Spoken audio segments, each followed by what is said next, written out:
Si tu accordes beaucoup d'importance au regard des autres, j'ai un petit exercice pour toi à la fin de cette vidéo. Mais avant, laisse-moi te parler un petit peu de justement ce que l'on vit quand on est comme ça, soumis au regard des autres, parce que je l'ai vécu aussi. On se sent retenu finalement parce qu'on n'ose pas faire des choses de peur d'être jugé, de peur de décevoir, de peur qu'on nous regarde, qu'on ait les regards fixés sur nous. Mais en fait, je me suis rendu compte avec l'expérience, avec l'exercice que je vais te partager, que c'est une projection, que c'est faux, qu'en réalité, les gens, ils s'en fichent de ce que l'on fait. Et que le plus important, c'est d'écouter ce qui vibre en toi, d'écouter ton cœur et de suivre cette voie-là plutôt que ta peur. Alors le petit exercice, c'est de se mettre dans un endroit où il y a du passage, où il y a des gens, et puis te mettre au milieu de cette foule et d'observer.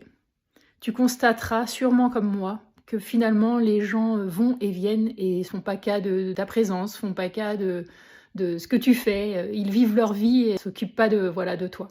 C'est ce que j'avais fait moi en fait dans un village. Je m'étais mis au milieu du village et j'avais constaté effectivement que les gens ils, ils étaient en train de papoter entre eux ou ils étaient en train effectivement de croiser notre regard, mais que peu importe ce qu'on faisait, c'est comme si tu n'existais pas, ils vivent leur vie. Il peut arriver bien sûr qu'il y en a qui vont juger, mais on n'est pas responsable de ça.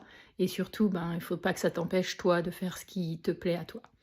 Donc dis-moi dans les commentaires si tu as déjà vécu cette situation, si tu te reconnais, et puis si tu t'engages à faire ce petit exercice.